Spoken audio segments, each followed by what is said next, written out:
Not sure if I've ever said this to you before, so I'll let you all in on a little secret. I quite like Gundam.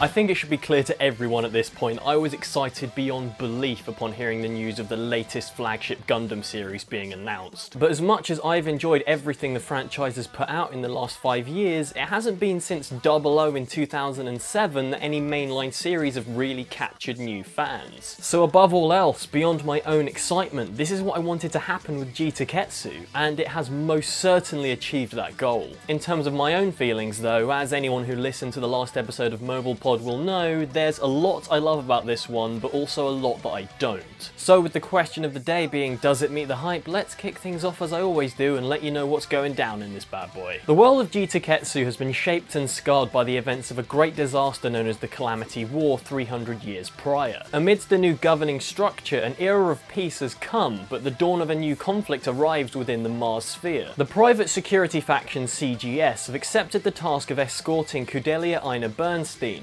representative of the Kreis Autonomous Region of Mars, to the Earth sphere, a mission in which she hopes to liberate her city from the commanding rule of one of Earth's major political powers. Soon after her arrival in CGS though, the military organisation Gjallarhorn launches an attack in hopes of taking Kudelia's life and putting an end to her planned independence movement. The events that follow as a result of this incident involve mobile suits bashing each other to bits and stuff. It's pretty cool. As far as the setting, history and surrounding world with its 4 presented factions are concerned, I genuinely couldn't be happier with how things have kicked off. In such a small space of time, we fully understand the immediate goals of each named organisation, and how this all fits into what little we know of the history of the Calamity War generates a story of great promise. And for me, more than many others, this is something I hold of great importance, and is enough to get me excited about the future prospects of the series, even if everything else were to fall short. I just love me some sci-fi politics, man. Another thing I care about deeply in the genre and absolutely adore in G-Tekketsu so far is its technology and how well it fits in with the themes of the story. I'm very interested in this thing's take on new types, or coordinators, or innovators, or X-rounders, or bloody hell, they don't make this easy, do they? People with special psychological powers, what makes them really good at being in a Gundam. So in this series, instead of it being a natural phenomenon that awakens within people under certain circumstances, it's a physical operation called the Alaya Visionana System Surgical Treatment.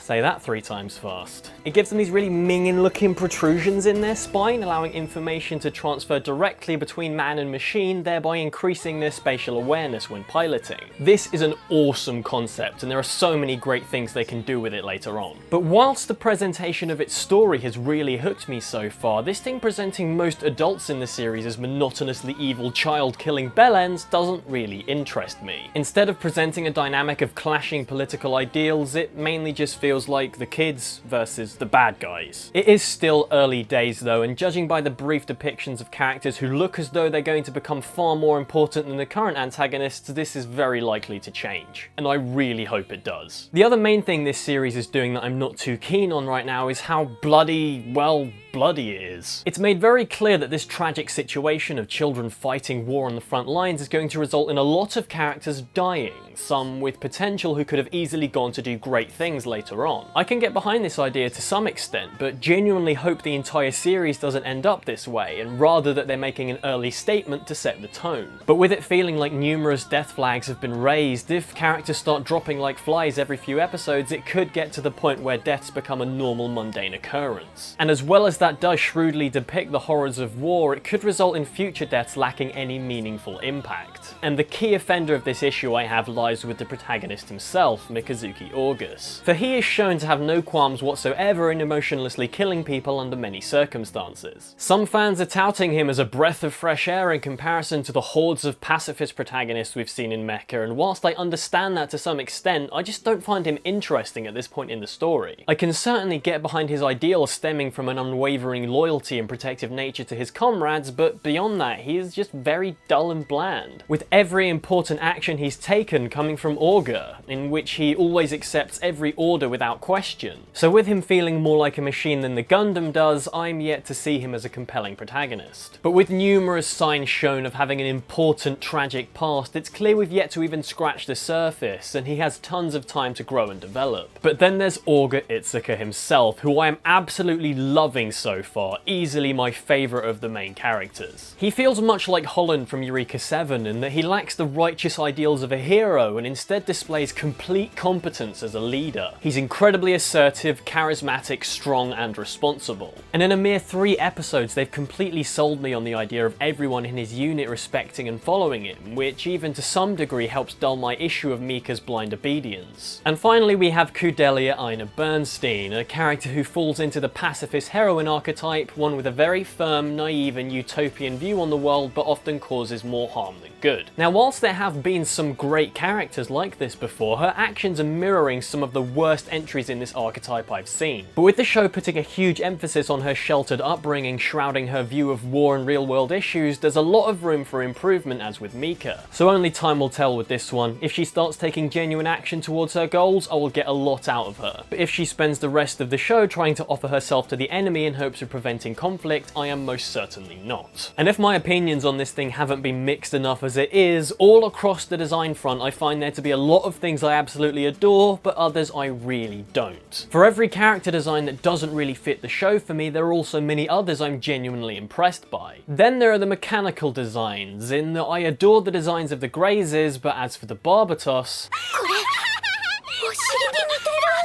it just feels very messy and oddly proportioned to me, but of course the biggest issue I have is with that cocktail stick of a waist it has that appears as though it could snap at the touch of a feather. The overall world design along with its backgrounds, colour palette and details, however, I do find fantastic. Then the animation is certainly quite solid. Nothing to really impress me, but nothing I'd really complain about either. There are things within the action scenes that are very impressive though. The ground cracking beneath the weight of the mobile suits, the use of dust clouds for combat tactics and such are all fantastic. So while some of these segments haven't really wowed me thus far, there's still a lot to get excited about. Then the final aspect of the show I wish to discuss is the audio, which in terms of the background music is really damn good. With how well it's been integrated, I can't say enough good things about it, but that's not even the best part. The ED is nice, but the opening, man, holy shit, it's so good. Again, incredibly fitting in sound and lyrical content, it really gets me pumped and I will be listening to it every episode without fail. So raise your flags, ladies and gentlemen, for it is finally time to give my verdict. And unfortunately, I will say at this point, it just about hasn't met the hype for me, though we've barely even scratched the surface of this thing, so every issue I have could easily be remedied with what's to come. But it's clear as day that it's met the hype for most other people, and I think that's awesome. I love the fact that this many people are excited about Gundam. And I do genuinely think you should all check this bad boy out, so head on over to Daisuki, Gundam Info, Crunchyroll, or any of the other places that are streaming it and give it a go. I will link all that in the description. And if you've yet to, be sure to check out the latest episode of Mobile Pod. There's a lot more discussed there than what I squeezed into this video, but do bear in mind those were immediate reactions before letting things sink in. And with that, do let me know what you all think of this thing so far if you haven't yet, and I may or may not see you next week.